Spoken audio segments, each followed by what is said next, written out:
Greetings and welcome to another edition of the Pedalshift Project.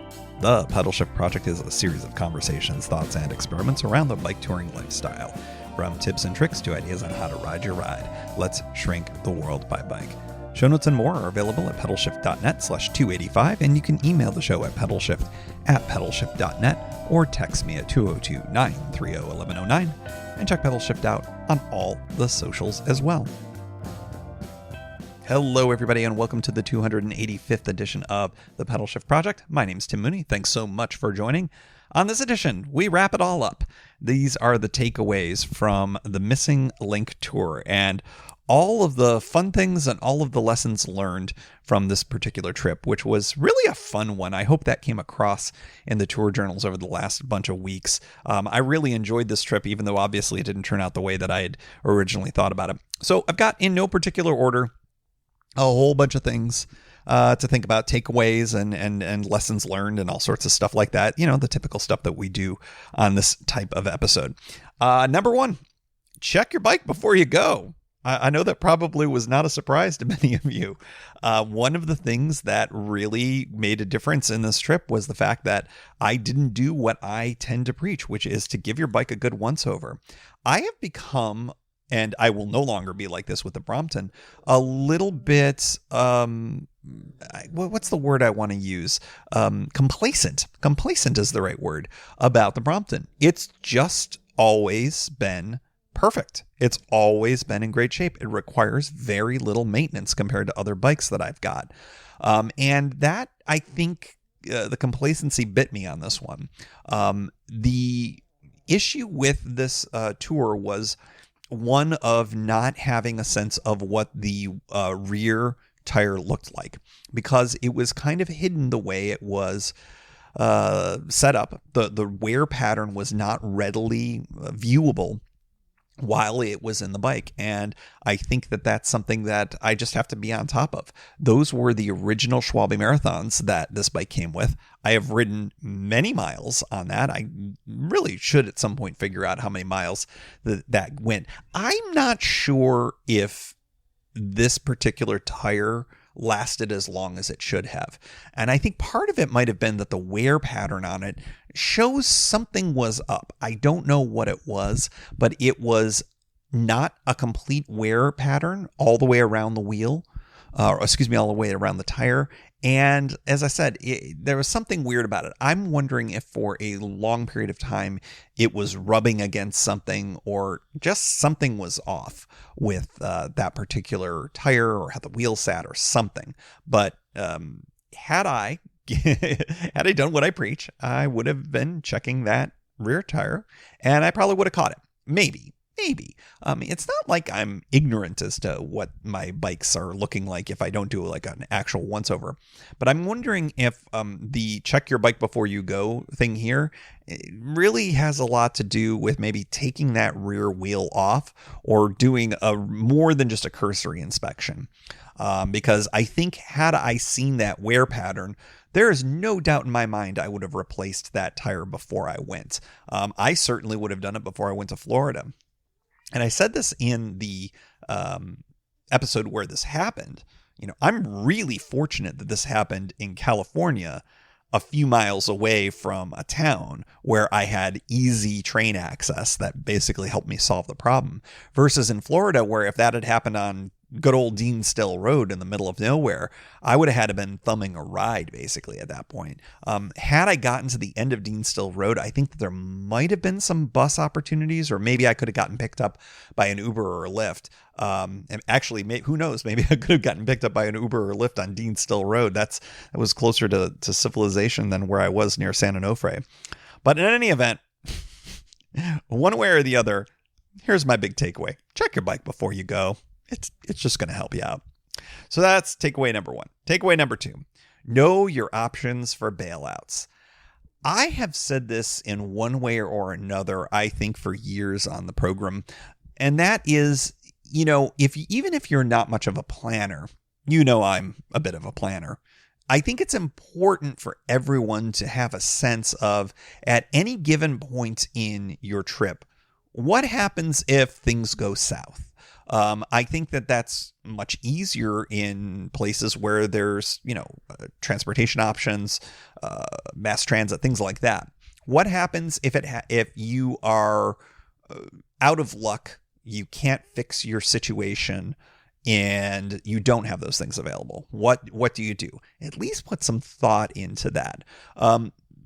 In this situation, as I mentioned in the course of the show, that was good in the sense that it was towards the end of my day. Good in the sense that had I not gotten picked up, I could have hoofed it all the way there.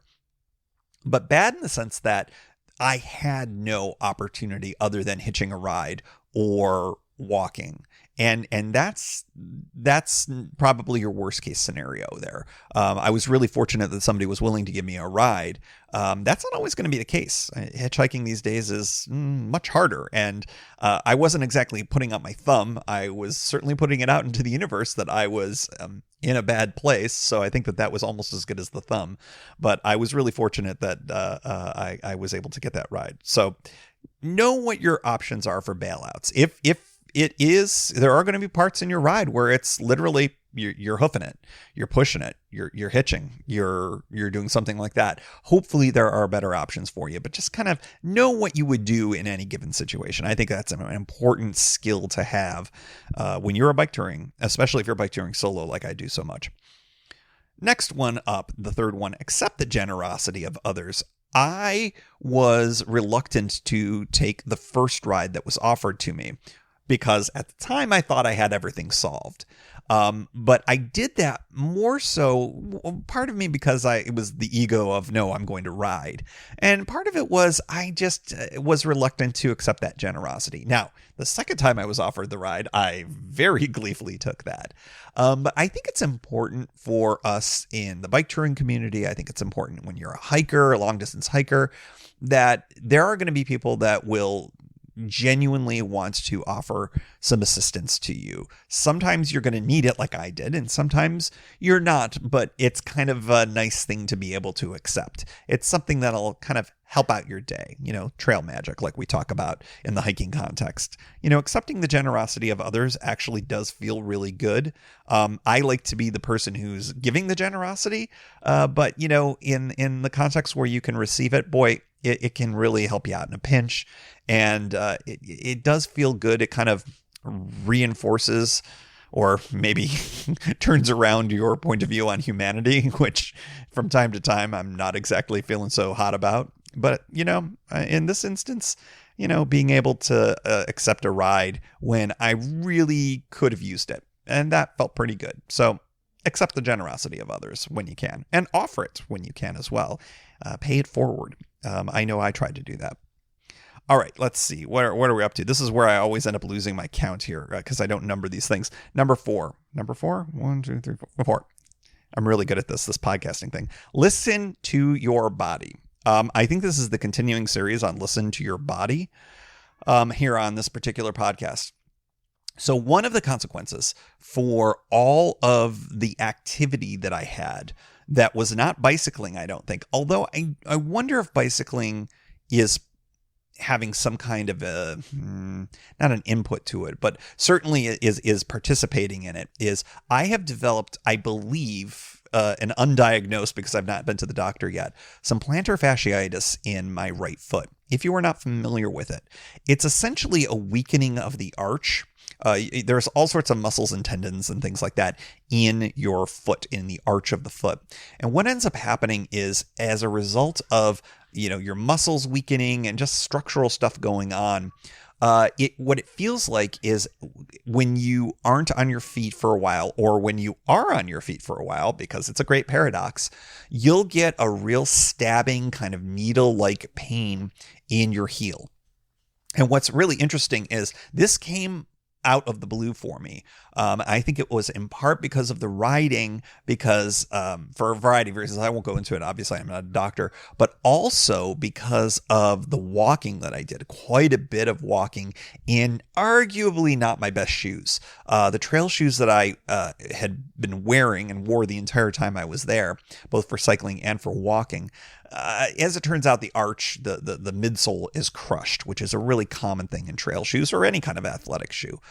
So one thing that I need to do is I need to replace those. But the second thing that happened is that it was a pain in my heel, which I've had from time to time from, walking around and stuff like that. But this was one that wouldn't go away. And so I looked it up, did a little bit of Dr. Google, and found out that there are some things that you can do. And in terms of stretching your calves, doing some, my partner Kimberly does ballet. She says it's a plie. It's when you get up on your toes and you do that over and over and over again is one of the other kind of PT exercises. And I found that that's really helped. I've also gotten an orthotic because #old. No, it's because #plantar fasciitis. It's just something that is probably going to be a part of something this year. It might be something that I can solve with some exercise and whatnot, but it might be something that I might be sticking with for the rest of my life.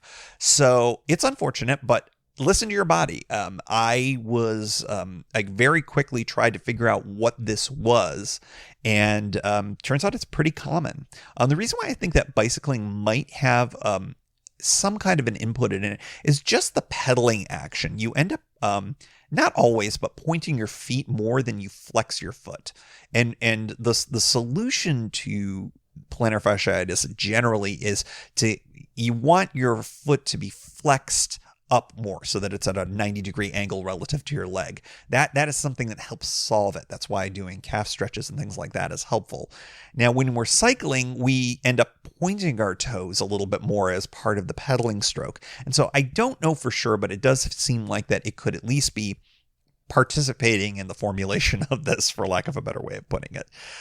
So it's something that, like I said, I'm going to be dealing with probably for the rest of the season, and I'll keep you posted on all that. But listen to your body and find out through actual medical advice as opposed to Dr. Google, some things that you can do if you do find that injuries are a part of what's going on. This isn't really an injury so much. It's just a condition, I think, is the best way to put it. And I'm working on solving that. So there we go. Number 4, listen to your body. I developed plantar fasciitis on this tour. I think I should get that diagnosed. Number 5, are you flying these days? Make sure you book extra time. I am, as a corollary to being a planner, one of those notorious get to the airport early types of people, much to the chagrin of my partner, much to the mockery, I'm sure, of many of you who are listening. I'm here to tell you, however, that if you are planning on doing any kind of flying this summer, bike touring or not, I really recommend that you add some extra time to your arrival for your check-in. This trip, not so much, but I'm starting to hear it more and more for other people that are flying, that folks are really running into long delays at check-in. And airlines seem to be closing the ability to check bags earlier than we were used to during the before times. And so particularly if you are flying with a bike, particularly if you are flying with gear, I would really recommend that you factor in at least an extra half hour, maybe an extra hour in addition to what you normally do. And the reason is, that's a good investment. If your entire trip hinges on your ability to get on a plane and fly someplace with your bike, with your gear, whatever, it is a trivial thing to go a little bit earlier to make sure that it happens. Because for so many of us, if we can't get on that flight, plans are really scuttled in so many different ways.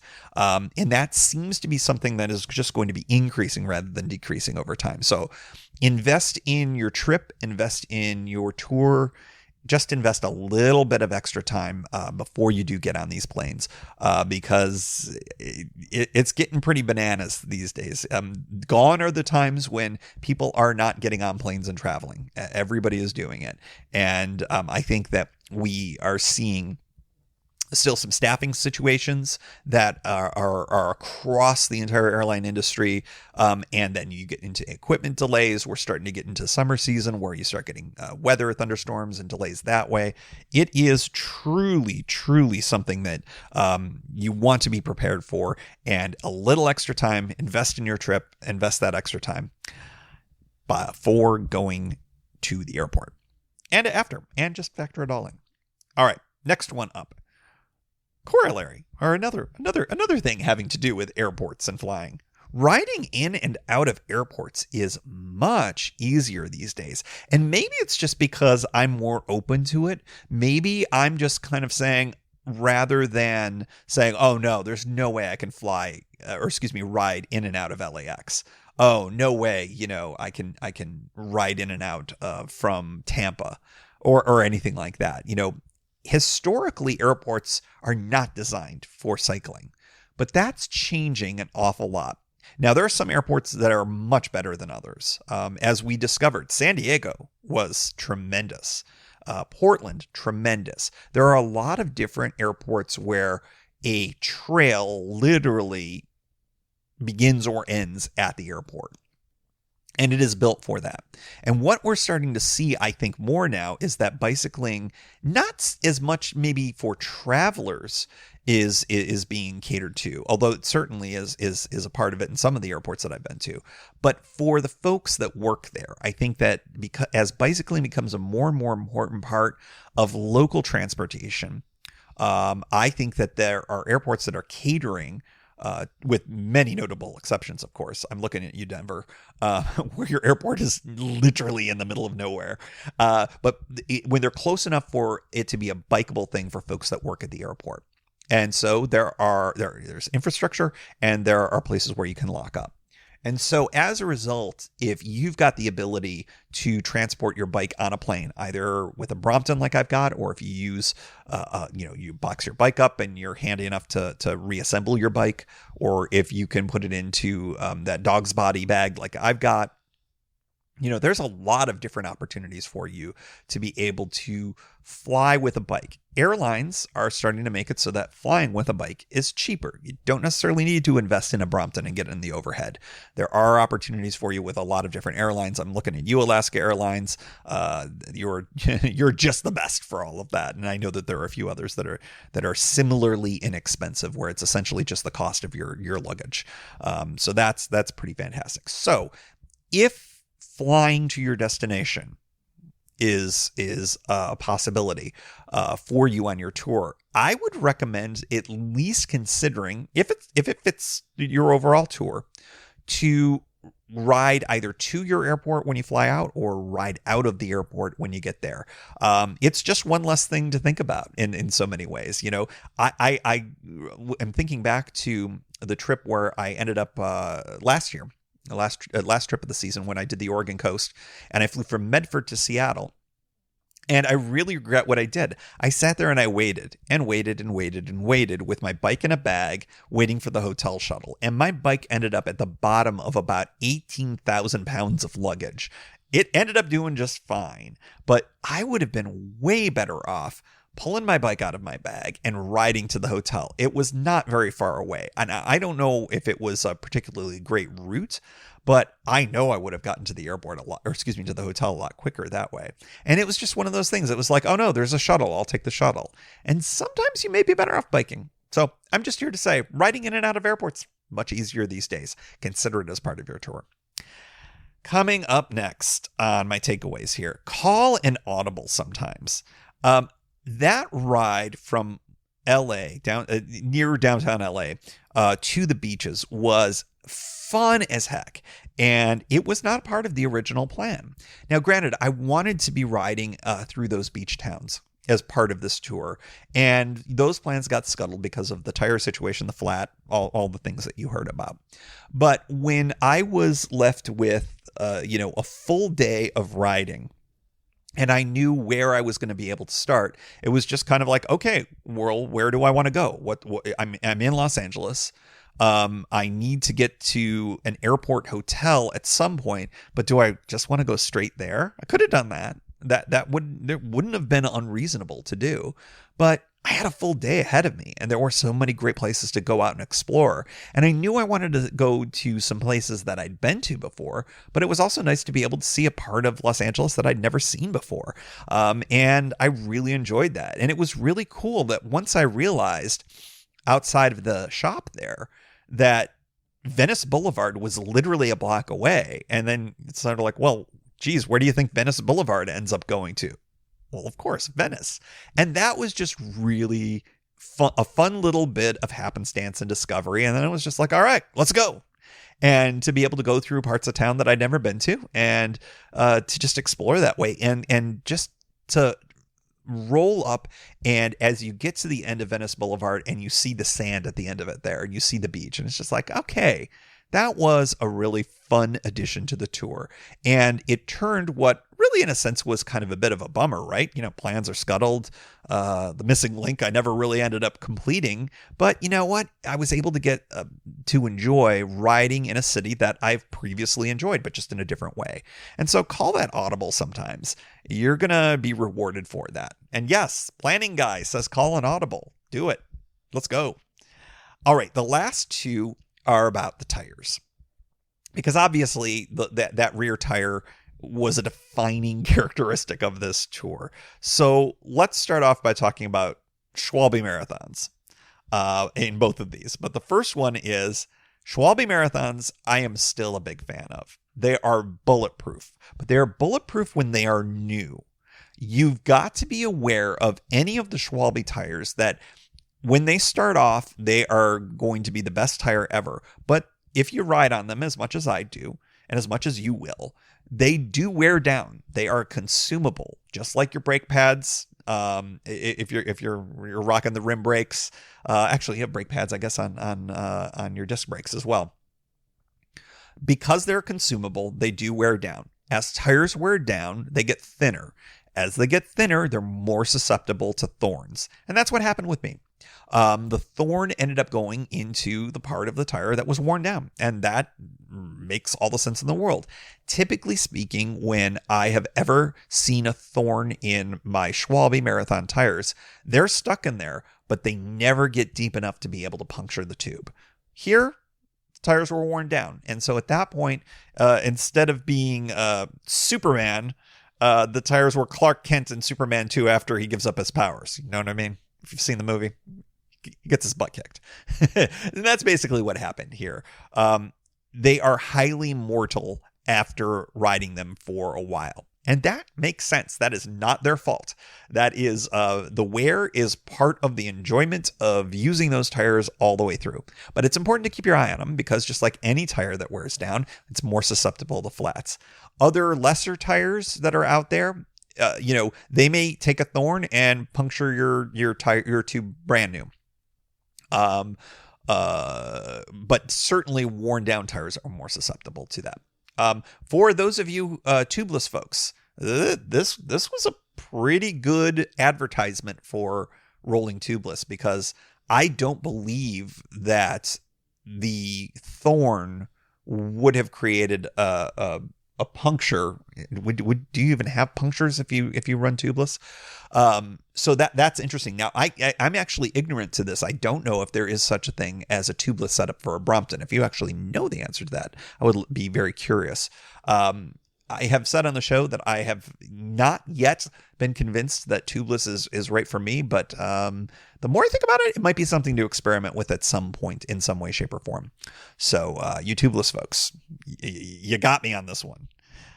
The last of the takeaways is also related to the Schwalbe Marathons, and I mentioned this on the show in the tour journal, but I didn't mention the actual solution.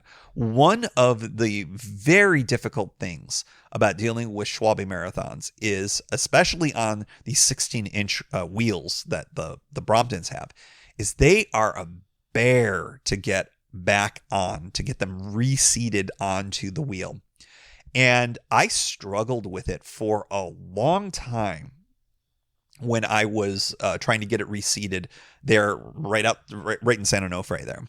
And I believe that in previous attempts to put the tire back on, I've been successful, but it always takes me a really long time, and I really struggle, and I use multiple tire levers, and I try all sorts of different things. And I was always sitting there going, there must be a trick. There must be a trick, because folks at the shops are able to get them on with much less effort than that. And I'm like, I must learn what the trick is. Well, thankfully I had enough of a cell phone signal, and I was able to find someone who described what the trick is and showed it. They didn't write it down. So I had to sit there and watch them reseat that tire. And the trick to it is picture yourself, and if you've ever tried putting on a tire before, especially a very tight one like a Schwalbe Marathon, what you end up with is you get it all reseated in, and you've got the bead in all the way around until the very end, and you've got maybe 2, maybe 3 inches worth of tire bead that's still hanging out, and it is almost impossible to get it in. You're struggling, you're pushing, you're prying a little bit, and it's just really problematic. And so how do you end up doing it? Well, this person showed it. You take out if you've got a little bit too much air in the tube, let it out a little bit more. That's one of the things you want to you obviously need to have a little bit of air in that tube, but you want to have as minimal amount as possible, obviously. The next trick is on the opposite side of the tire. And this is an audio medium, so you'll have to listen to the description, but I think that we'll get this across. Opposite from the side where you still have to get the bead of the tire into the wheel, that final bit. On the far end, the opposite side of that, start grabbing the tire, and it's seated in the wheel at that point. Grab it and push, physically kind of slide your hand around the tire back towards the open part. Do that on both sides, and do that multiple times, and then try again. And you will notice that it has given a ever so little bit of slack, for a lack of a better way of putting it. It removes some of that extra tension, that impossible to get through tension on the portion of the tire that still needs to be reseated. And if you keep doing that, keep repeating and repeating around both sides of the tire, and then keep trying to pop that bead back into the wheel, and you will notice that ever so slowly you're going to be able to do a little bit more and a little bit more, and it is like magic.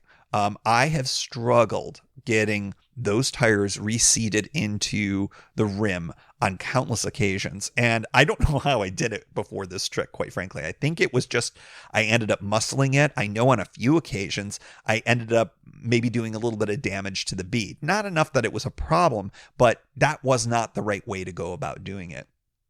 Well, this was the trick. And I think that this is probably true for really any tire on any type of bike, but I certainly know that this was a huge boon for me to do on the 16-inch wheel of a Brompton using a Schwalbe Marathon. Notoriously difficult tires to seat on notoriously small wheels. So if you ever end up having a problem with your tire and you're having trouble getting it reseated, try this trick out. Just really physically kind of shift that as much of that tire, for lack of a better word, down towards the open part, the piece that's hard to get reseated in.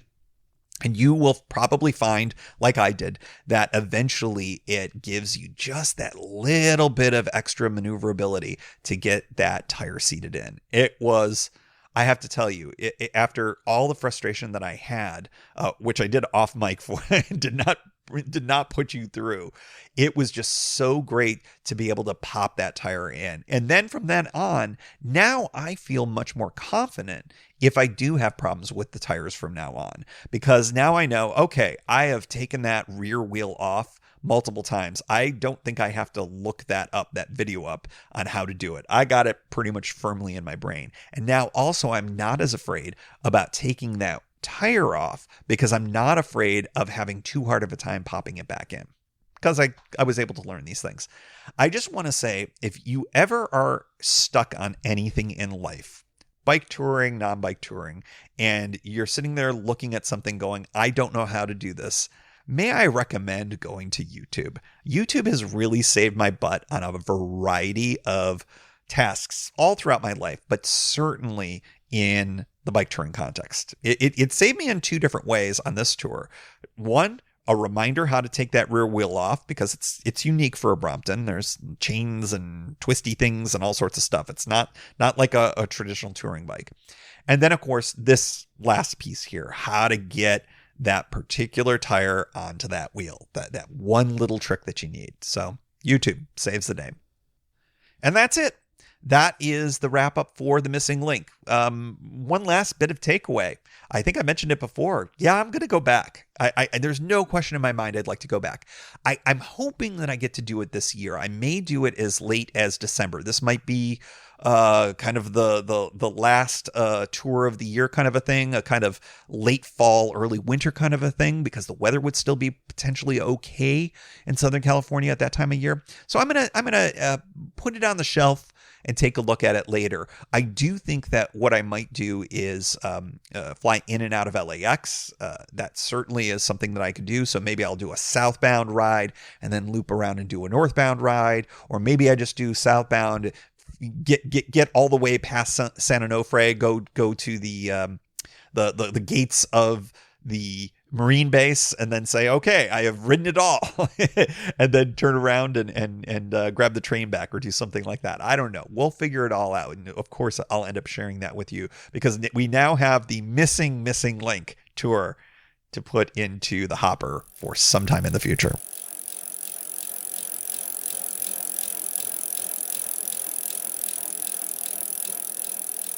And as always, we like to close out the show with a special shout out to the Pedalshift Society. Because of support from listeners like you, Pedalshift is a weekly bicycle touring podcast with a global community, expanding into live shows and covering new tours. If you like what you hear, you can support the show for $5, $2, or even $1 a month.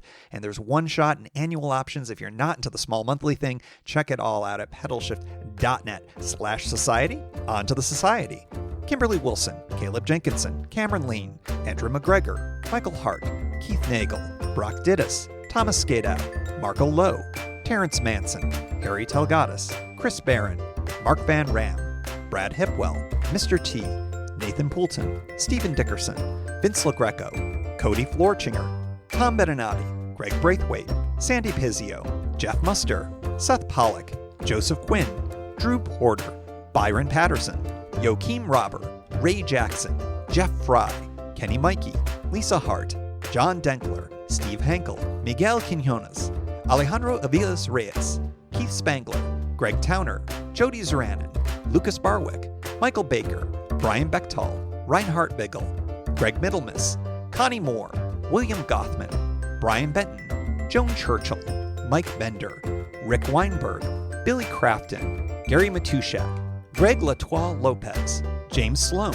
Jonathan Dillard, John Funk, Ronald Paroli, Dave Roll, Brian Hafner, Misha LeBlanc, Ari Messenger, David Grotke, Todd Grossbeck, Wally Estrella, Sue Reinert, John Lico, Stephen Granada, Philip Mueller, Robert Lackey, Dominic Carroll, Jackie McCullough, John Hickman, Carl Presseau, David Neves, Patty Louise, Terry Fitzgerald, Peter Steinmetz, Timothy Fitzpatrick, Michael Lazuski, Hank O'Donnell, David Zanoni, David Weil, Matthew Sponsello, Chad Reno, Spartan Dale, Carolyn Ferguson, Peggy Littlefield, Lauren Allensmith, Eric Burns, Thomas Pearl, Darren McKibben, Richard Stewart, Dave Fletcher, Jack Smith, Luke Parkinson, Ryan Patterson, and new to the society, Sarus Faravar. And thanks also to all past and anonymous folks for helping make this show happen.